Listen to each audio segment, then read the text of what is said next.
DFS show with John Impemba and James Grande.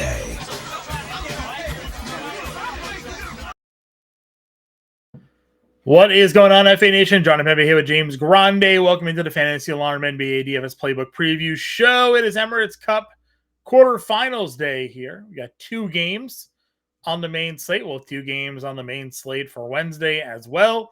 So a couple of short shows here, but we didn't want to go all week without breaking down these. We'll also be live at 5 p.m. Eastern Time to give you any of the latest news and updates to get you guys ready for this two-game slate. I'll be on the Playbook as well to get you guys ready for this Emirates Cup tournament day as well here.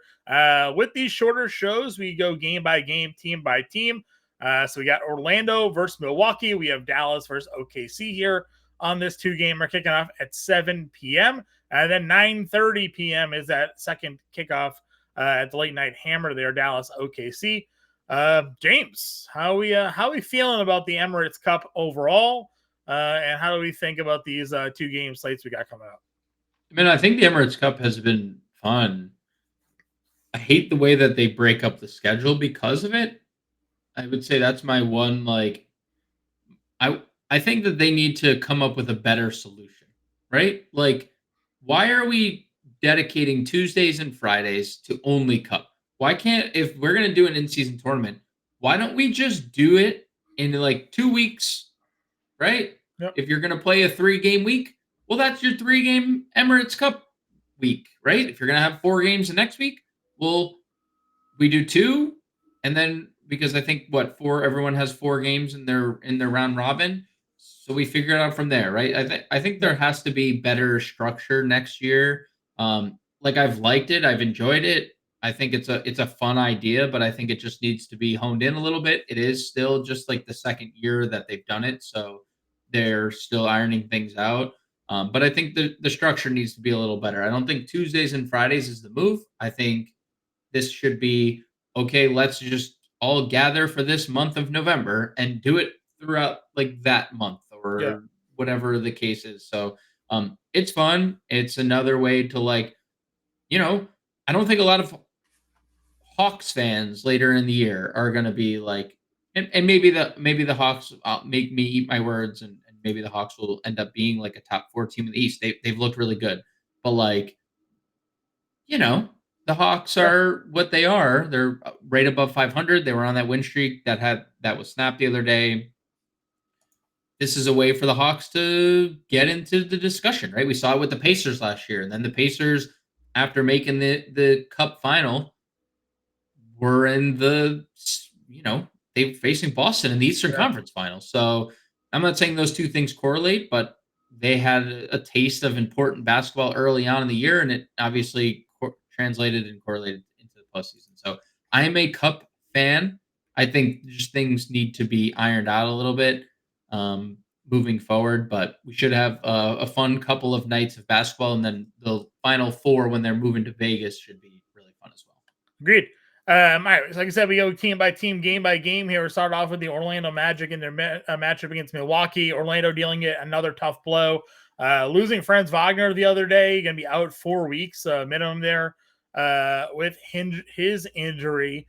Still without Paolo Banchero.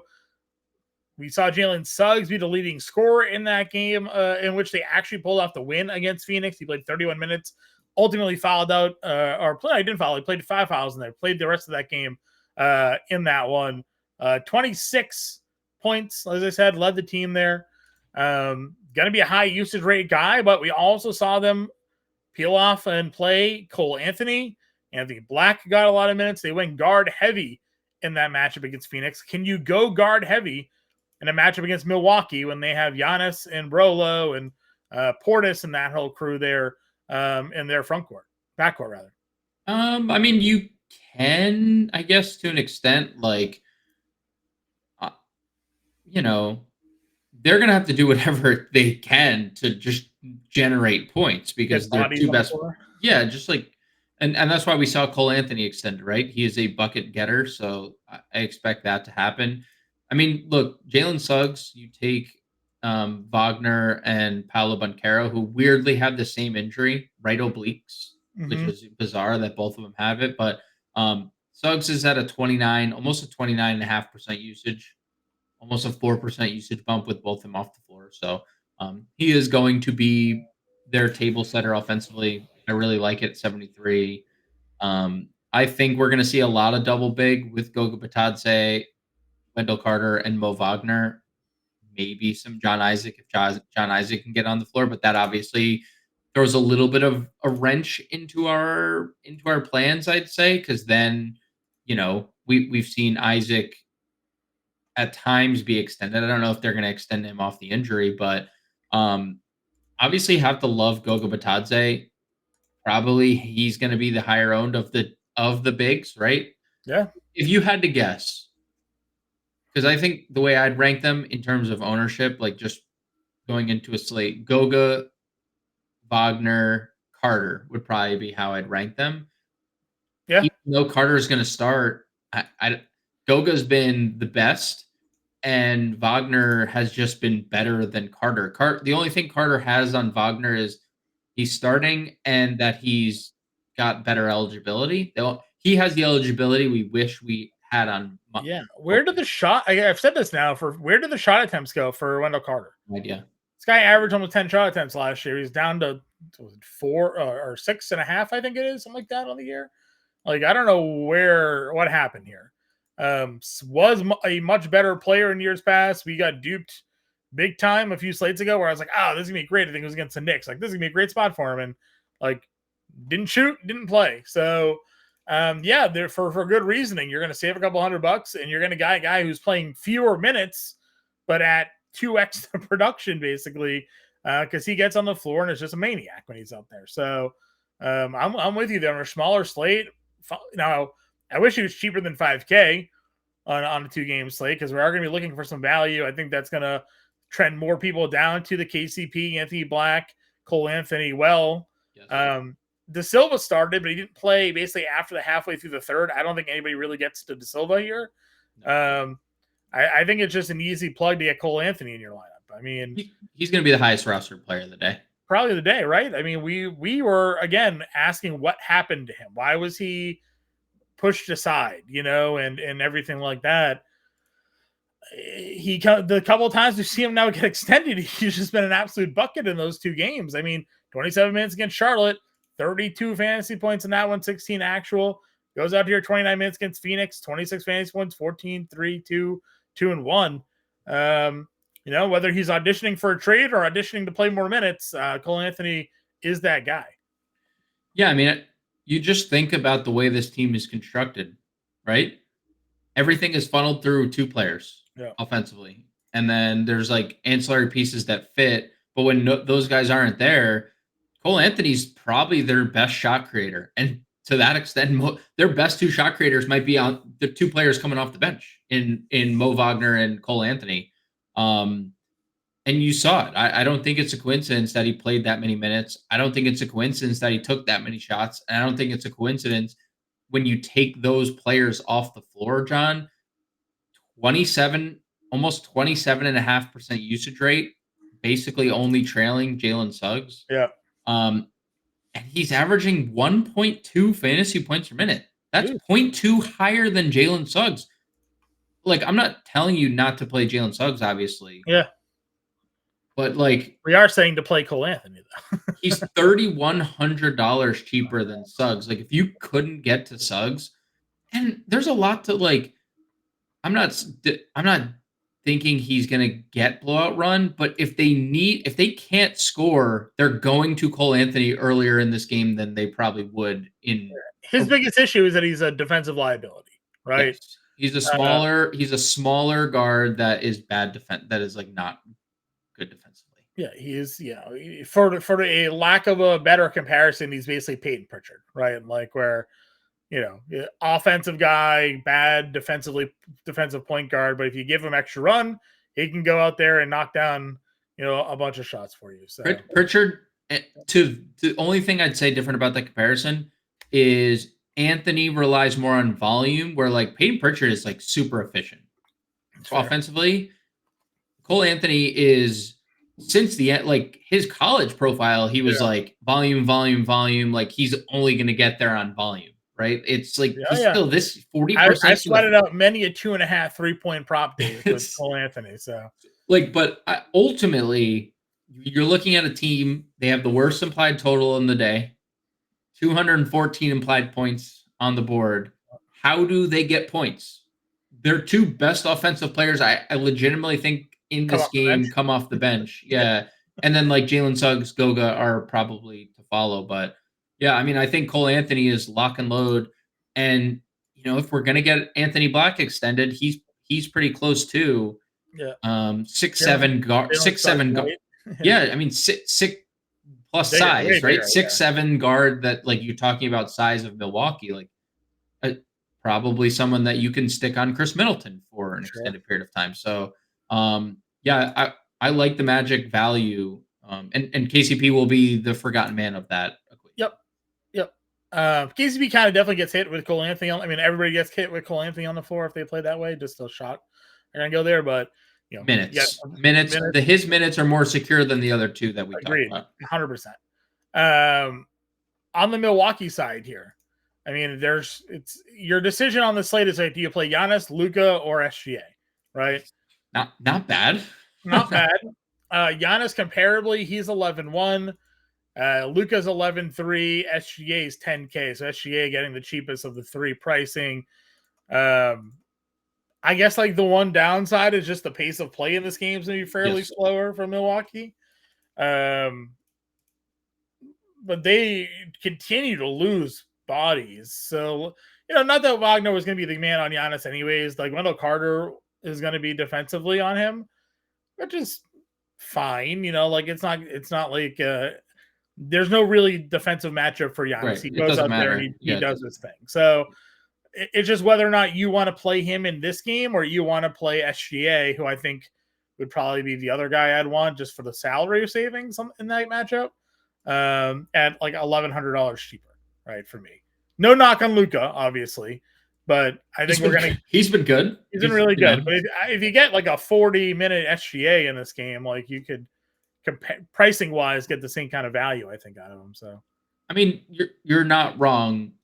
There's obviously one appealing game and one that has 214 implied points. Right. The other game has 17 more implied points. It has a closer total. If ownership comes out and nobody's playing Giannis, then as always, we just play Giannis. So, dude, I think like more often this year than in years past. I mean, the minutes, right? Other than that Detroit game, 38, 36, 36, 38. I'm not used to seeing Giannis play this many minutes. It's been a couple of years if he has. So I think and I think it's good to see the production not tail off with Chris Middleton coming back too. Like he still went for 60 with Middleton last game. Dame is perfectly fine if you want to get to Dame. The shot wasn't there against Brooklyn. Didn't even really shoot, but had 11 assists, 6 rebounds. He has been finding ways to have a pretty safe floor in fantasy this year. Yeah. Still probably not there on Middleton for me. He's actually looked pretty good as a playmaker. He's basically their backup point guard right now. Yeah, we saw this at times when he came back from injury last year. Remember, we were like betting the over assists on him every night. They had him at like 3.5 for like they don't know he's going for 5 or 6. Like he's literally their backup point guard. Yeah. Like they don't have one. So like if we were to find out that there was a increase in minutes, I mean 25, 26 minutes, I'd be okay with Middleton. Just because he hasn't made a shot yet, and he's gone for almost 30 and 25 fantasy points. So that would be the only condition I'd really get to Middleton, though. Sure. Then you have the guys below them. You have Bobby Portis, comes off the bench, played 31 minutes against Brooklyn, had 23. He had 18 rebounds against Boston. So back-to-back like monster games, doing it in different ways for Bobby Poe. Brook Lopez again here. The minutes for him actually went down in that game. I don't know. Was that just a product of Brooklyn playing a different lineup, or Bobby Poe just had it going, so they left him in over Brook Lopez? Like, what happened with that rotation? I mean, he made many threes in a row. I think Bobby Portis was like 5 for 5 from 3 to start that game. He didn't come off 5 for 5. He didn't come off the floor in the second half. So Bobby Portis checked in and never sat again. So Brolo just kind of got that happens, right? Yeah. If Brook Lopez is playing well and Bobby Portis isn't, Barolo's not coming off the floor. And it's the same way, vice versa. If Bobby Portis is 9 for 10 from the floor or has 18 rebounds, well, he's going to get extended. We've obviously seen ceiling on both of them. So if you want to take your shot on either or, we know they have ceilings. It's just also another situation that's really hard to predict. Brook Lopez, after going nuclear for a month, has been pretty god awful lately and like can't score. And just to be like, I mean, his shot attempts aren't gonna like suddenly skyrocket No. if there's Middleton being back. So I feel more comfortable with Portis. Multi-position eligibility isn't ever shying away from shots. Where Brook Lopez is like, I'll defer if I need to. So I would lean Portis, but no like real desire to play either of them. And we're not touching any of the other guys on this team, right? Like Trent, Prince, Green, Jackson, all those guys are basically done now with Middleton back. I would say Gary Trent still making shots. So I would still like be okay with Gary Trent. $3,800. Made 3 or more threes in 4 straight. 2 of those games have included Chris Middleton. One of them he had 37 minutes in. I know that had to do with the Taurean Prince illness in the Boston game. Injury or whatever, right? So yeah, he left the game with an illness. And then 18 minutes. Like I'd be okay with Gary Trent if like 3,800, if that got you Luka and Giannis or SGA and Luka, right? And so your last man value player. Yeah, last man value play. You already have Cole Anthony in there. You want to double spend. Now for the fun game to talk about here. This game is a 231.5 total. The Thunder are 4.5 point home favorites in this one. Luka is your top price player overall on the slate. As you mentioned, he's been good. 30, 13, and 11 with 4 steals against Toronto, 76 fantasy points, 70 plus in 3 of the last 4 double-doubles or triple-doubles and all of those matchups, including back-to-back triple-doubles. But OKC is favored. OKC's at home. We generally think the Thunder are a pretty good defensive team. Number one. Defensive team. Number 1 defensive rating. And they can throw 7 different types of guards at you that can all defend you. Wing players that can defend you. So I think it all depends on whether or not they can frustrate Luka at all in this game. They certainly have the guys to try and frustrate him in this game. Does that worry you at all with paying up for Luka Doncic at 11-3? Yeah, I mean, like some people probably like look back at last year's playoff series where Luka didn't have a problem against them. Last year was a little different, I'd say. OKC didn't have Alex Caruso in that equation. Didn't have Hartenstein in the middle. I know they had Chet, but like, I don't think there's really a matchup that bothers me for Luka because I think like the volume, we've talked about this a lot this year, right? The volume for Luka is so astronomically high, especially in these types of games where you're getting 40 minutes from him. He went 7 for 17 the other day, 41% from the floor, triple-doubled, 58 fantasy points, right? It's like, I think there's just some players that the minutes and the shots will be there. Whether they go in almost doesn't matter because if you get the game, if that 7 for 17 was also accompanied by 16 free throw attempts, right? Mm-hmm. And the peripheral stat Luka is just back. The steals are all the way up and on like a crazy level. The assists, the rebounds, like he is just doing everything. And that was the Jason Kidd point. Like we need you to come back and be like playing up in pace like we were because we were winning every game without you. And he's like, all right, we'll just go out and score more than everyone. And I mean, these games are crazy. Yes. It's hard for me not to just immediately go to Luka as my top play. Like I think Luka would be number 1, Giannis 2, SGA 3. But like I'm not like slighting either of the other two because I think they're obviously super elite. I just think what Luka's doing right now, despite what OKC can do defensively, is too much for me to pass on. Okay. Because he's just been the alpha since coming back. Kyrie's been fine, but he's just been so good. And there's always I don't want to play 11-3 for Luka. Maybe this is a Kyrie game, right? There's always that at $3,000 less. Yeah, I mean, to your point with Kyrie, obviously coming off 50 fantasy points in that game against Toronto himself, had the 61 against Utah. There was no Luka in that game. A couple of down games there against Washington, Memphis, where Luka obviously did his thing. They blew out Washington. He only played 25 minutes. He had 39 fantasy points. In a competitive game, he was on his way probably to another 50 plus. So yeah, no arguments here against Kyrie. And again, if you think Luka's drawing the torture chamber, Kyrie is going to draw SGA, I guess, which isn't really like an easier. No, it's not fun. No, Caruso, Wallace. Oh, dude, like you said, though, like torture chamber to like Caruso to Wallace, SGA, Jalen Williams, like all of them are going to be guarding both of them. And it's like they're going to be on the wing, right? Like it's going to be a difficult time. Again, I like Luka as well. I just wondered that if on a slate like this, if he is the chalk, like I probably fade. Pivot away, yeah. Right? Like that's kind of my thoughts here. PJ Washington is questionable with an illness. Washington's been fine. He had a big game against Memphis there. Rebounds have been a little bit better over the last couple of games. He had that one game where he just didn't rebound when Luka came back. PJ Washington again on a smaller slate, $6,600. It feels a little bit much, I think, kind of given where some of the other values are. Like we could just play a cheaper power forward, I think, on this slate than PJ Washington. Najee Marshall, currently questionable as well. He's missed some time. What do you think his role looks like when he comes back?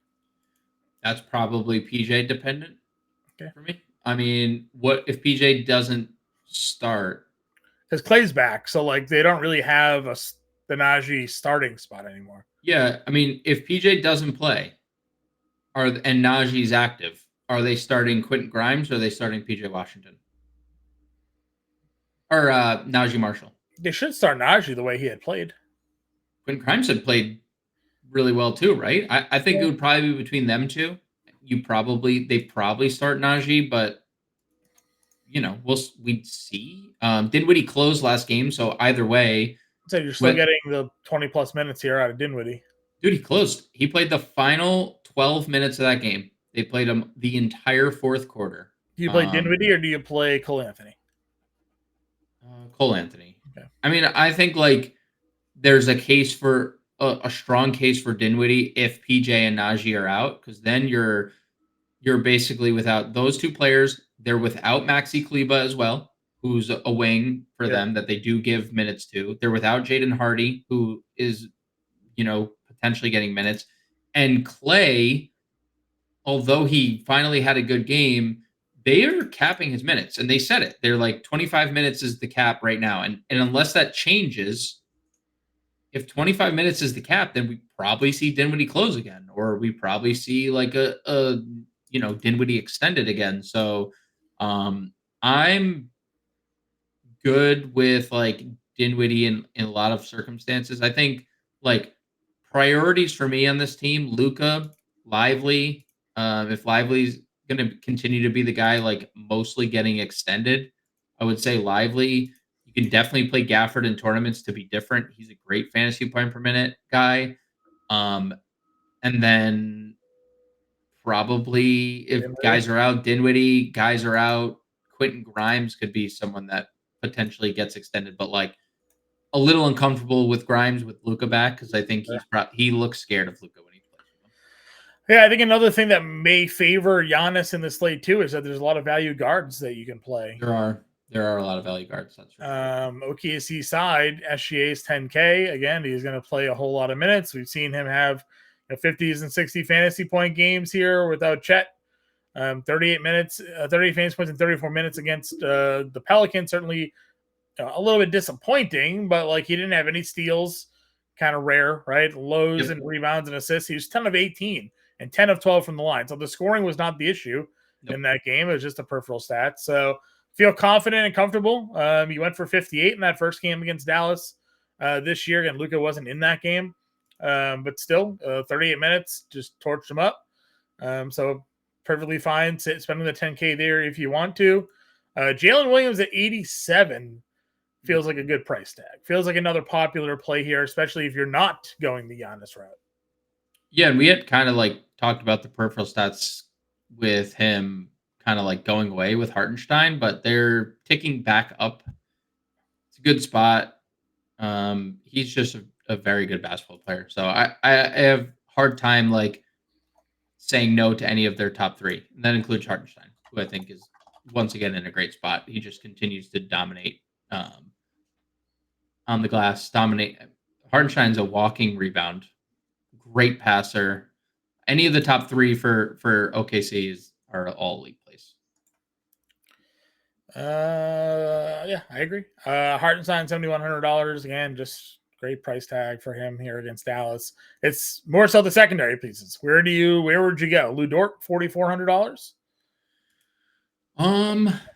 Definitely good with Dort. The minutes will be there. Has been a little less consistent than he was earlier in the year. Cason Wallace started again the other day. The minutes for Cason Wallace have been pretty great. So probably Cason, 39. Caruso's minutes were really good the other day. 24 minutes for Alex Caruso. Shooting guard, small forward. I'd probably say we'd get pretty solid ownership on him after seeing the minutes he played. So yeah, those are the two options I'd go. Great. All right, let's get a lineup build going then here. I think we start with Cole Anthony. Sure. And then do we go? What are we doing for center? Are we going Goga? Sure. All right. Who's your spend?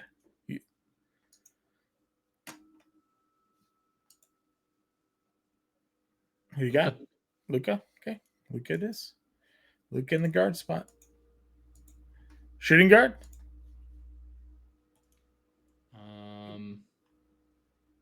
Or we could put Cole Anthony there, I guess, right? And go Luka, Cole. Might save a little problem there. Luka Anthony, a small forward. Sort of the same problem. Small slate, so you get some Caruso. Power forward. We talk J Dub. You get J Dub in there. Guess it's 55. It's a guard play. Can we get like Suggs? Maybe 47. You could do Where's the other Wagner at? Util? 5K. Do we want that? For Magic, worst total on the board. I mean, they'll obviously be. We could get off of Suggs and go Wagner there.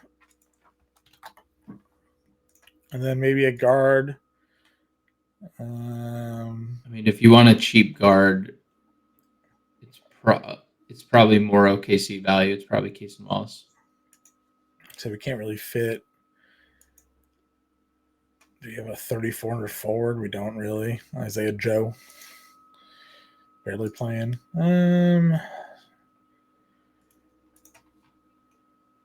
What was the forwards looking like? Forwards were Portis. That's a $6,100 guard. Not a lot of great options here. It's probably Dort. You probably have to move off Mo Wagner. 67 Util. PJ Washington or Marshall, I guess. No, go up to Hartenstein. From Goga? Yep. No. We're playing them both. Goga at center, Hartenstein, and then go off of Dort to Cason Wallace. Done. There we go. All right. That's our Luka line. Luka, Anthony, Caruso, Williams, Goga, Wallace, Portis, and Hartenstein. It's 2-game slate. It's going to look a little dirty. We got to make it work. We'll have the playbook out. We'll be back live at 5 p.m. to break it all down for you guys. If you have any questions, throw them in the chat.